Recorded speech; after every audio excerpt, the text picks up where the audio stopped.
Welcome on in, golf fans. It's your boy Gsluke here with our live stream for the Bermuda Championship. Going to make sure you're ready for all of your exposure this week. But first off, answering any of your questions down there in chat. Look at the weather forecast, how that'll impact the first few days. And then afterwards, a look at the DFS side and a few props on underdog and prize picks you might want to take out there for round one. So first off, wherever you are, hopefully you're having a fantastic Wednesday. Throw any of those questions down there in chat. Also, don't be shy to go out there and say hi down below. A little bit of something in my throat. So let me get a sip of my drink here. But we got a Cost down there. I'm going to call you Costed in. And also we've got Joseph down there too. So if you have any questions, fire away and welcome on in to the live stream here. And this is actually a fantastic question to go out there and start this live stream. So let me bring up the Butterfield Bermuda Championship averages here. And the question asks how hard this golf course can actually get. So that's a perfectly fair question. And a lot of times that varies at the course that you're at. So if you take a look at last year, it looks relatively consistent. But if we go back to some of the years before that, you start to really see this variance come in. So you have a 3 under par scoring average out there for round one, but over par out there for round three. And we're going to see the biggest difference out here in these averages is when you take a look at 2021, where it played under par for 3 of the 4 rounds. You can see there in round two where they had some consistent wins. It played to a 2.65 over par scoring average. And the reason why we're getting these kind of questions is because the weather for all 4 days looks absolutely dreadful. So we'll talk about that here in a minute. But to answer your question, I mean, it can play 2-3 strokes under par if it's going to be calm out there. And the worst that we've seen is this 2.65 over par. So I would say with these 30, even 40 mile an hour wind gusts that we're going to get for round number one, that it could be closer to this 2.5 over par scoring average. So definitely a fair question and a very difficult set of conditions, I would say. No NBA tonight, smart man. Yeah, I haven't played NBA for a little bit over a year now, Ross. So it's something that I used to enjoy, used to spend the time on, but as anyone that plays NBA DFS knows, it is one of the bigger time commitments that we have. So yeah, haven't played for a while, Ross. And while I miss it, it does open up a lot more time in your schedule. So I could do a lot more content for you guys, that sort of stuff on YouTube. That's one of the byproducts of me becoming a content creator is that obviously I get to bring you guys some content, do what I love for a living, but I had to scale back on my NBA stuff because we couldn't do a live stream right now if I was trying to adjust for the NBA news. So yeah, it's crazy. I'll dabble every once in a while just to, have a little bit of fun out there, but nothing crazy. Like I won't go enter like the big GPP for $20, $25 an entry just because I don't have my fastball, right? I don't know these rotations as much anymore. So it'd be crazy for me to put in that kind of volume.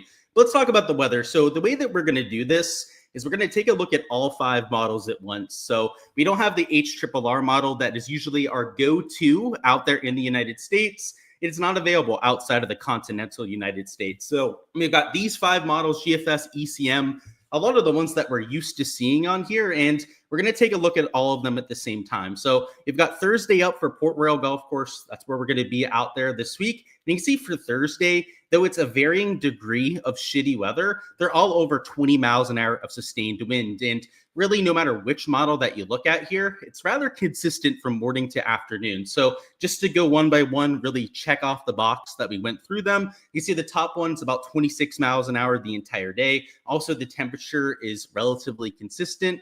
Down here in the ECM model, it's in that 25 to 27 mile an hour range for the entire day. You might say slightly stronger in the morning, just because it's like 27 miles an hour there towards 7, 8 a.m. But that would be being extremely nitpicky if you were trying to choose between the morning and afternoon.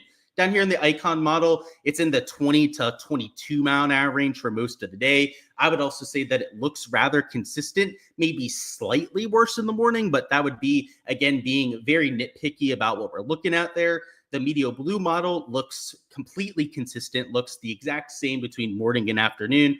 Not really anything that we can draw from there. And then the bottom model down here, this HRDPS, looks a little bit worse early in the day. Really, the only reason we can say that is because of that 28 miles an hour that we see around 7 a.m. Because outside of that, it's between 21 to 24 miles an hour for the entire day. So I would say maybe you could say that tomorrow morning is going to be a little bit windier than the afternoon, but I think even that might get offset by the greens getting firmer as the day goes on. So I don't really see any sort of tangible weather edge out there for Thursday, which is going to put our focus over here on Friday. And we'll talk about the potential for delay here in a second. We'll do that after we talk through sets of forecasts, because I'm not sure if we're going to see a delay, but that would be a whole different situation that we have to talk about.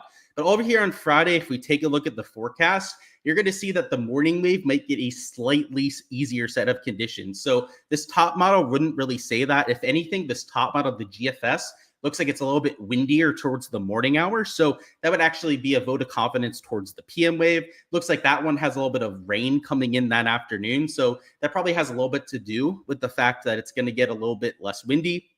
This ECM model is between like 13 to 15 miles an hour the entire day. I would say, if anything, the winds are slightly higher in the afternoon there. This Icon model, same thing. The winds are slightly higher in the afternoon. This Medio Blue model, I would say the same exact thing. It's a very slight edge, but it does look like the PM wave might be just a little bit more windy. And then the biggest difference is this HRDPS model, but you can see that only half of it is the HRDPS. The second half is this ECM model because it's not fully complete out there for Friday. You can see that in the morning, they've got it closer to like 8 to 10 miles an hour. So if that's the case, you might have a set of tee times, maybe a set of like 3-4 hours over there on Friday morning that have better conditions than what you're going to have in the afternoon. So the moral of the story is, I know we went through a bunch of different models here and there was little to no edge to be found. I think that that is the consensus here, right? Is that there's probably not going to be a big edge between the two waves. However, anytime we have 30-mile-an-hour winds, there's the likelihood that, or let's say the potential for a potential delay, that you could have a 3-4 hour delay like you saw there at the Shriners Children's Open. That could flip an entire wave edge on its head, right? So maybe you think that Friday morning might be a little bit easier, especially because this one model is saying so. Well, if you're going to go after that, what happens if there's a delay, right? It would completely throw off whatever you're going after and could completely flip that on its head, because if they have a delay, then maybe it's the guys that are in the other side of tee times that are actually playing Friday morning. And then you're finishing up your round over here on Saturday, which you might think is a good thing, but you've got some real strong gusts and some rain over there on Saturday morning. So this whole weather situation just does not seem like something you can lean into fully one direction or the other, but rather how I'm playing it this week. And it doesn't have to be how you're approaching it, but I'm taking 25% of my lineups and only playing AM, PM wave players. I'm taking another 25% and only playing PM, AM guys out there in all 6 spots. And then I'm taking half my lineup. So that's 50% where we're going to have some sort of weather edge baked in. The other 50%, I'm going to play like no weather edge exists. That way, if we get a delay, I'm going to have both sets of correlated tee times to go after, and especially because I don't see one side really having a lean over the other. So maybe you see this weather situation differently than me. I mean, you have all 5 weather models to work with there. I don't know what I was saying there.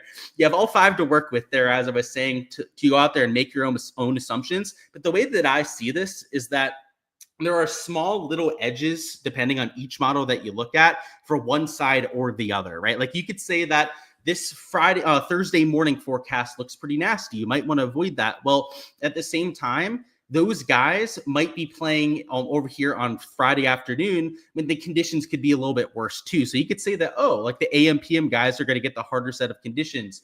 At the same time, though, we've got this GFS model at the top that says the exact opposite, right? It says that the winds might be stronger out there on Friday morning. When we have all these inconsistencies, it makes it hard for me to have that much confidence out there in any sort of weather edge. So it's probably not what you wanted to hear, but it's the truth, right? I don't see massive confidence in one side or the other. So I think if you're 150 maxing, you should for sure be dedicating lineups to stack towards one side or the other. If you want to gamble on one wave, you could do that if you wanted to. It's not my favorite style. It's not what I'm personally going to do.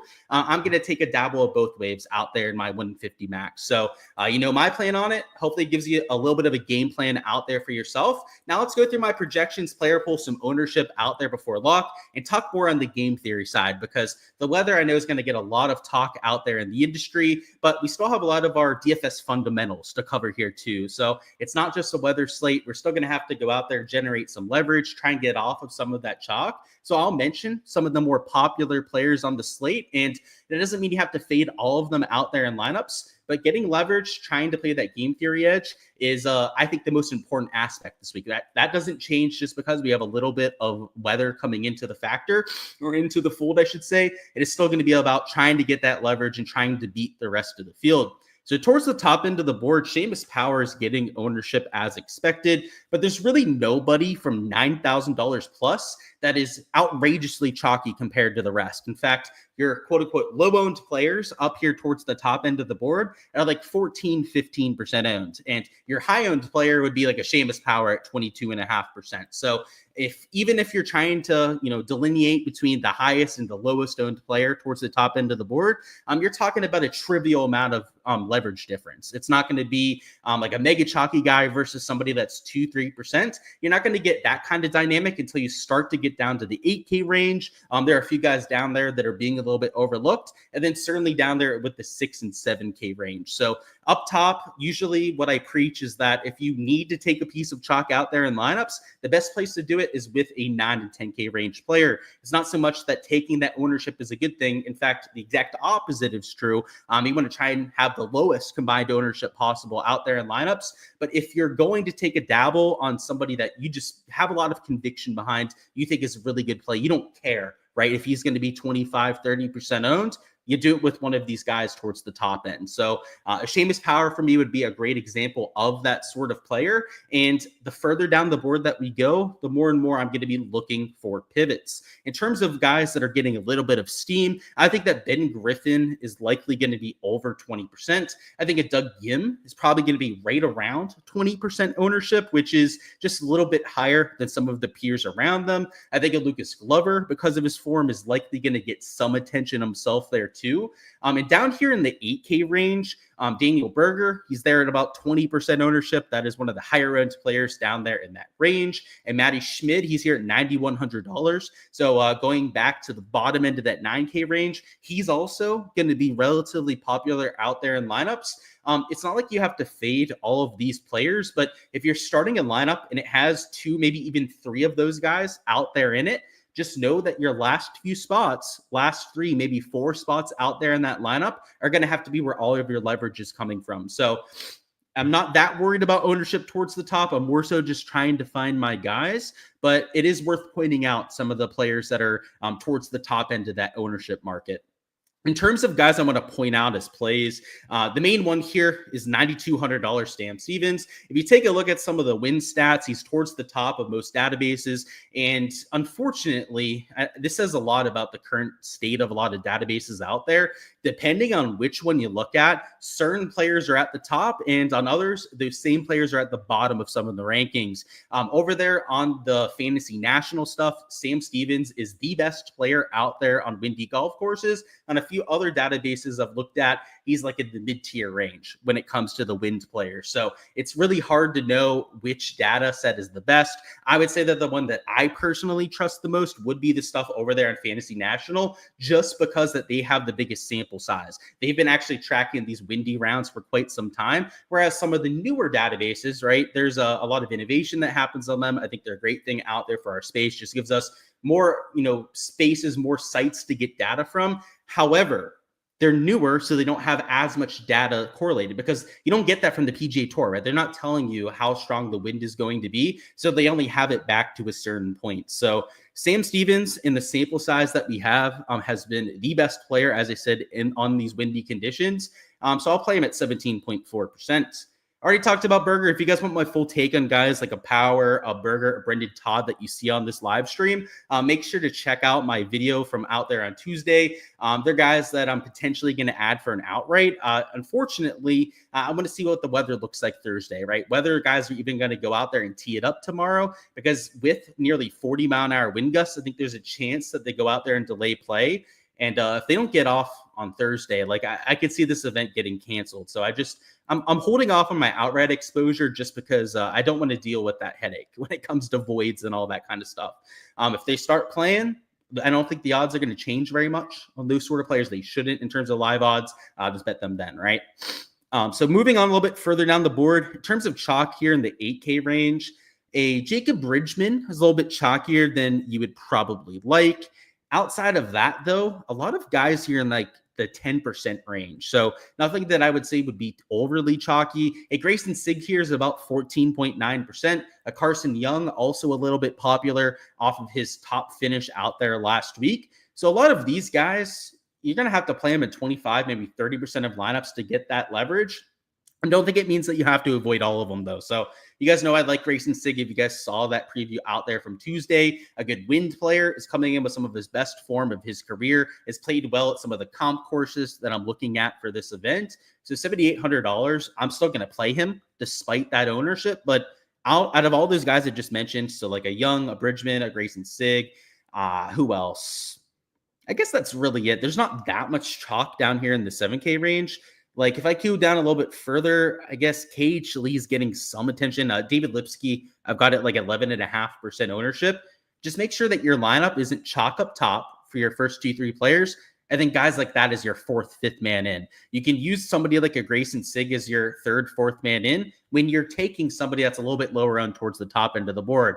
So, for example, to give you one of those lower owned players, a Brendan Todd, who we talked about there on that Tuesday video, is only about 10% owned. That was kind of part of the idea of getting to him, or we expected him not to be getting that much attention. If you're mixing in somebody that is average, below average ownership, in the case of Brendan Todd up here, then you can get away with using a Grayson Sig. It's just making sure that you're doing it properly. You're accounting for ownership out there in your lineups, because if you're taking chalk at 1-2 spots, well, that's going to have consequences further down the line. So in lineups where you've handled the chalk the right way, Grayson Sig makes sense as a spend down option. Henrik Norlander is a little bit lower owned than a Grayson Sig, and Norlander tears apart these fall series events. He's always going to get some ownership because of that. But the form, you can see he's gaining strokes to the field. He's number 15, so the longer term fit's actually even a little bit better out there for Henrik Norlander. And he plays well at these courses that are a little bit shorter. He's not the stoutest off the tee player, not the longest player off the tee by any means, also not that accurate. If we're being completely frank out there with Norlander, he's long and inaccurate off the tee, but from fairway in, he's one of the top 20, top 25 players that we have in this field, which is why I'll play him in this kind of at this kind of course. So Hisatune, I'm still on. He's only about 7% owned. I like the fact that he has a lot of experience in the winds from the DP World Tour. Also, one of the better course fits that we have here. He's number 7 in terms of his Port Royal course fit. Kevin Streelman, and those are it for like the plays that talked on Tuesday. But now we're going to talk about a lot of these like wily veterans. So Kevin Streelman is the perfect example of the kind of guy I think that has the mental game for this week. I think experience, knowing how to play the sort of golf, defensive golf out there in these kind of conditions is an art form. And it's not just going to be for 1, maybe 2 rounds that they're dealing with this. This could legit be all 4 rounds where it's going to be upwards of 15 to 20 miles an hour of wind, if not closer to 30, 40 miles an hour like we have tomorrow. So Kevin Streelman, 4% ownership, essentially overlooked. And he's played a lot better this fall than most people probably realize, gaining 0.7 strokes per round, which is number 22 in the field when it comes to recent form ranking, which for him is great. He's not really the best player anymore. He's lost his fastball over the last 4 or 5 years, but at $7,300 at a wind field event, like this is the kind of event that he could top 5 or top 10 at. Zach Blair, same kind of thing. You play him at courses that aren't that long off the tee. He's got a lot of issues when it comes to the length, but he's a very accurate player off the tee, and he's a good player from fairway and in. So he's about 3% owned. I also think it's a bonus that he's a low spin player. A lot of these low swing speed guys tend to be really low spin players, which is hugely beneficial out there in windy conditions. So 3% owned. If you're looking for a little bit of a flyer towards the bottom end of the 7K range, I think you'd do a whole lot worse than a Zach Blair, who the form lately hasn't been what you'd hope for, but you can see over here, the course fit is a lot better because his long-term numbers far outpace what he's done over his last 12 rounds. And I guess just to show you what that looks like, you can see here, he's gaining about a half a stroke per round on approach. He's about average in the other 3 categories, but in this week of a field, right, he can be about a neutral off the tee. It's not a super long golf course. And if he has a spike week with the putter, he's very inconsistent with the 2 short game categories, but he has a good week there. And that's a top 5, top 10, which you'd be thrilled about at $7,100. Let me get a sip of this. Hey, Luke, thoughts on Novak? So Novak, is one of the guys who, at least on Fantasy National, has very favorable stats in windy conditions. So I'm cautiously optimistic that he's going to have a good week. I'm playing him, I guess, just for that side of things. I'm using him out there in a few lineups, a lot of because of that, and then the form as well. You take a look at the last 24 measured rounds, and you'll see why a lot of people want to play Andrew Novak. He's gaining in 3 of the 4 stat categories, but most significantly out there with his approach play. And at one point, he was gaining over a stroke per round on approach. So he's fallen off a little bit. Take a look at the last 12 measured rounds. You can see he's actually losing a bunch of strokes with the putter. I guess that's been the main issue lately, but that's kind of his thing. He's not the best putter. He's not the most consistent player on the greens, but he is a very consistent ball striker, which in windy conditions is helpful. I would say that putters are in play. It's why I like some of those guys down low, but ball striking is always helpful. It doesn't really matter what kind of conditions that you're in. Hitting greens and hitting fairways is going to do you well. So I think he's in play for sure. All right, let's go down to the last 2 guys I wanted to point out here. So we've got David Skins here at $6,900. Might actually be 3 more that we're going through here. David Skins has had a very respectable fall swing, has been first-round leader or close to it multiple times over this swing, and he played well at the Honda Classic when it was super windy. So he has some sort of sample size of going out there in a tough golf course in windy conditions and having some success. So he's only about 2% owned. He plays well at shorter courses. He's another one of those guys that's not that long off the tee. They put him on one of these super short tracks, and he can go out there and win the golf tournament. So $6,900, he's a perfect GPP play for me. There's Peter Manotti. By the way, he's about 3% owned, so maybe a little bit higher owned than I was hoping for, but I'm still going to be using him out there in lineups. And then the last 2 players we're going to go through here, I thought there might have been 3 more. It's Aaron Baddeley at $6,500, who the win stats absolutely love, and which makes sense. Aaron Baddeley, by the way, is like my doppelganger when I used to have the really long hair, because I played the same golf as Aaron Baddeley. I have the low ball flight. I hit in a massive hook. It's not even a draw. Aaron Baddeley hits a hook out there on the golf course, and it's a low spin hook. It's a knuckling hook, and I have that same exact ball flight. So when I had the hair, I was like truly his doppelganger out there on the golf course. In fact, my buddies used to call me Baddeley sometimes, but he's 2.6% owned. So he's getting some ownership, I think, because of that win narrative, but he fits this kind of golf course to a T. It's short. He's a very, I don't want to say a very short player, but one of the shorter guys in the field for sure. And not a very accurate player there either. So this is a perfect match for him in terms of course fit. And then when you add the windy conditions on top of that, I definitely want to be playing him. So what this should show you is I'm not always going down here to like $6,500 to find plays. I'm doing it this week because the guys that win these wacky weather events are a lot of times the short game specialists that you would never play at a birdie fest. And a lot of the events this fall have been birdie fest. I mean, they've been in the desert, like the Black Desert Championship. They've been at the Shriners, which historically is a very calm event when it comes to the weather. A lot of these events where we see -20, -30 sometimes, even getting close to the winning score, it's not going to be like that at all. So I think if you're looking at form, which on somebody like Baddeley is absolutely horrendous, I think you're going to get thrown the wrong direction because it's a completely different style of golf that you're going to see out there this week. And the last play we're going to go through is Russell Knox, who on some of the different databases is towards the top of the win stats. And then on others, he's like dead last in the field when it comes to the win stats. So that's what I mean about these databases and the different sample sizes really being misleading in a lot of different cases. What I'll say about Russell Knox is that he's told us in the past that he'd rather play in wind than play in calm conditions. And at this specific event, actually in 2021, when you had a 2.5 over par scoring average, he shot 3 under par that day and had the best round out of anyone in the entire field. And while he's a worse golfer now, he's no longer got full-time status, at least to my knowledge, out there in the PGA Tour. He used to be a winner, right? He used to be somebody you'd see top 25 like once every few months. Now it's like once a year that Russell Knox shows up. But if there's a place where he's going to go out there and rebound, it's at a course that he's had a lot of success at and at a course with these windy kind of conditions. So if you've been playing PGA DFS for a while, you probably know about the Russell Knox win narrative. But believe it or not, on some databases out there, they've got him low in the rankings when it comes to the win stats, which I'm sure has to come down to sample size, but it just shows you where you can't live and die by the stats on a week like this. It's great to have that in your back pocket, but sometimes I think it is going to maybe take you the wrong direction on a few players. So that's what I'll say about the field here. That's it for the highlighted plays that we're going through. But in terms of stacking, trying to play that weather edge, it's just coming down to correlation for me, right? And that 25%, I'm only playing AM guys. I'm just going to be setting a roll out there in my player pool, running in for 25% of my lineups. That'll be, what is it, like 37 lineups? I'm running 37, 38 lineups. I'm going to be running out there for each wave. And then the rest, it'll be 75 lineups. I'm just going to go out there and run without any sort of restrictions. So that's how I'm handling the weather. In terms of lineup construction, I'll mention that real quickly here as well. So let me bring up Draftkings.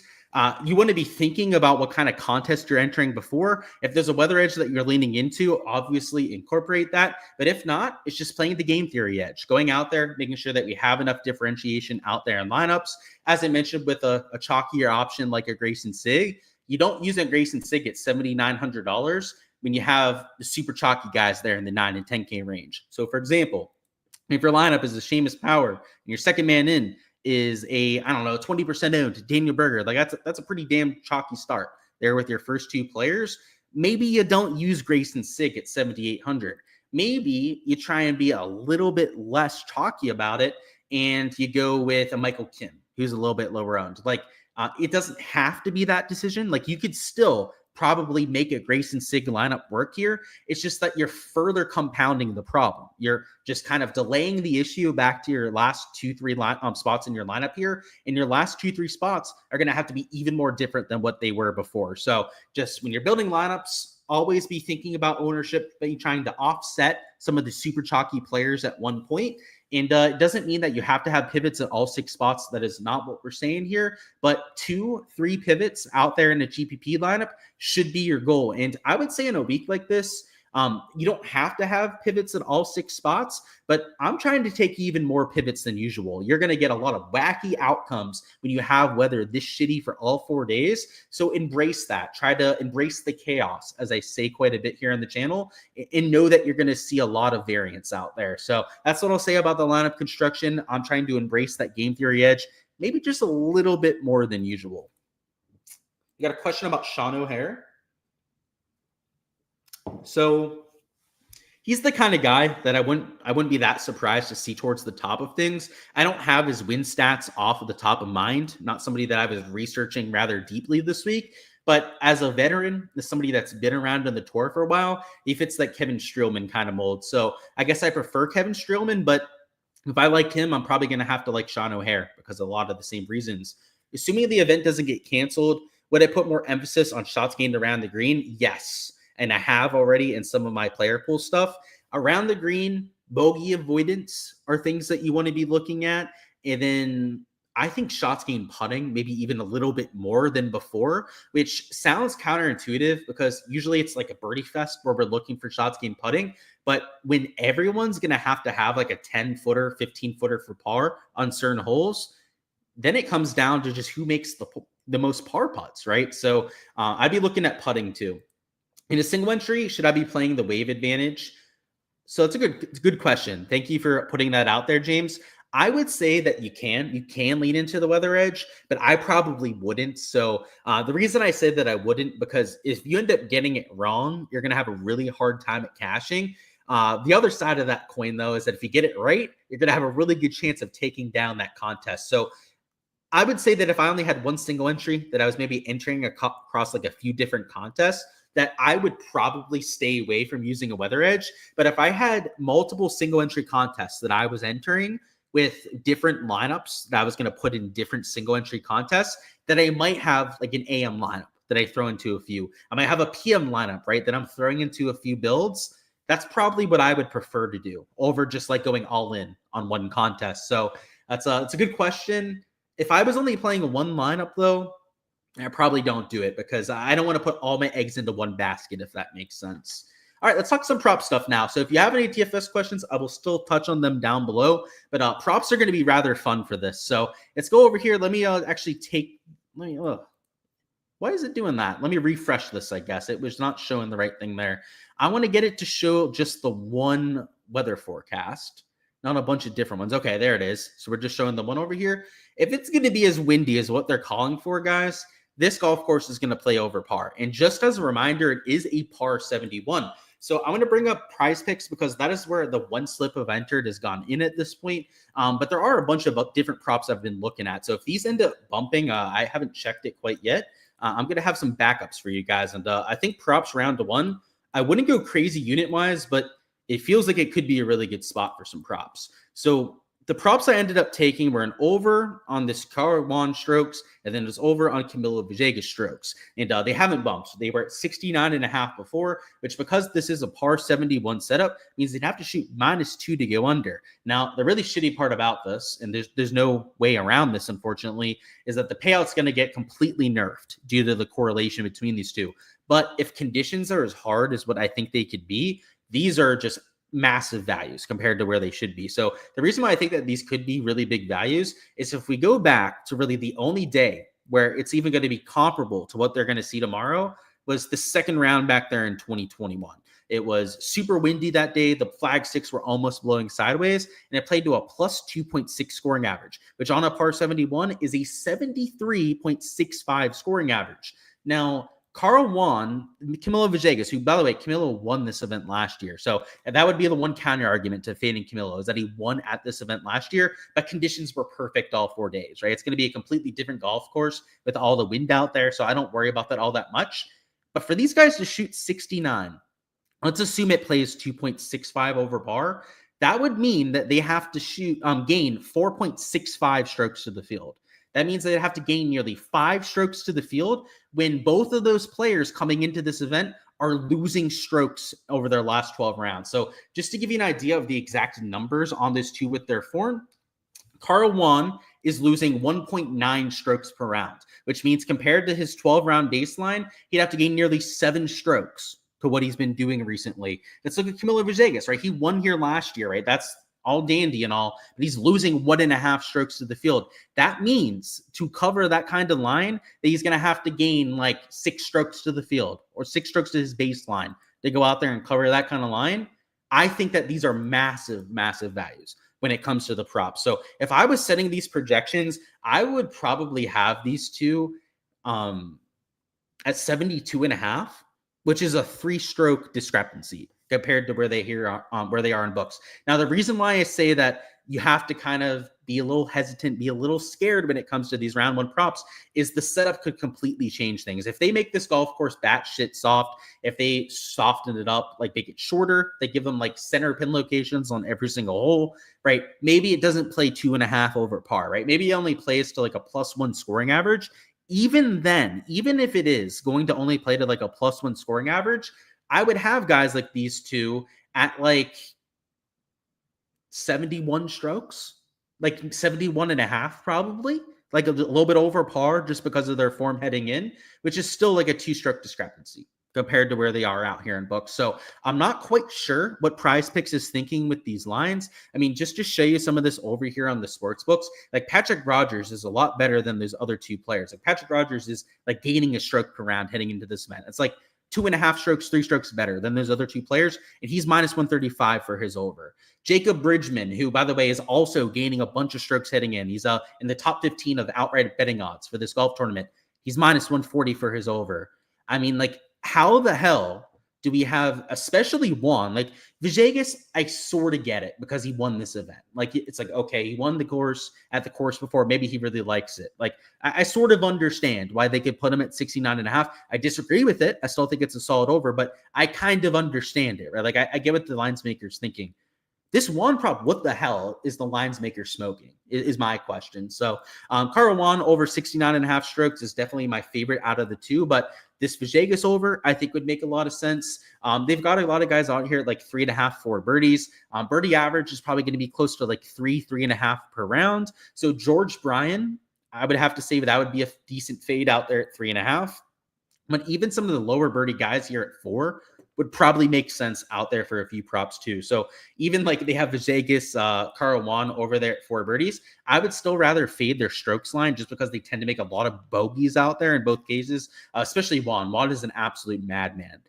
He is one of the higher bogey percentage players that we have on the PGA Tour. So I still like these two a little bit more, but you can make an argument for fading pretty much everyone on the board there. Over here on Prize Picks, we don't have as big a selection. In fact, they only have stroke stuff up. A few birdie props posted too, but they all have a bunch of multipliers on them. So I think the place to play is over here on Prize Picks, where we have the bigger selection and you can target these lower tier players, because I don't want to take any unders on strokes. So, and that is despite some plus EV value, by the way. So if you're a plus EV better, like Doug Gim is minus 145 for the under. And last check, yeah, he's on the board here at 69.5 strokes. I'm not even comfortable taking that because of how hard the conditions could be tomorrow. So this is what I'm sticking to. It's these two that I think have no business being at 69.5, that at least per my projections are 2-3 strokes value, which is something that we don't find very often out there on a prop slip. So obviously for all the different pieces of exposure I'm getting to, make sure to check out the Patreon page. I'm going to be posting all of that over there for all my Patreons. And for me, it's going to be coming in after we see the scoring averages. Tomorrow morning, it'll be starting around 6 a.m. is when the first tee time is. They're actually an hour ahead of Eastern time, which is crazy enough over there way out there in Bermuda. Assuming they start on time with no weather delay, we're going to have a pretty good idea of what to expect with conditions. So if it's playing as hard as we think it could, we can add some more overs, whether it's over here on Prize Picks or over here on Underdog as well. So check out the Patreon page for all of that. Also, that's where I'm posting the spreadsheet that you see all of my projections. That's all I've got, guys. Best of luck with all of your exposure for this week. Rounds 2 through 4, we'll be doing our round 2 through 4 live streams. So that'll be with our DraftKings stuff, also props for rounds 2 through 4. And let's go out there and make this one a good one.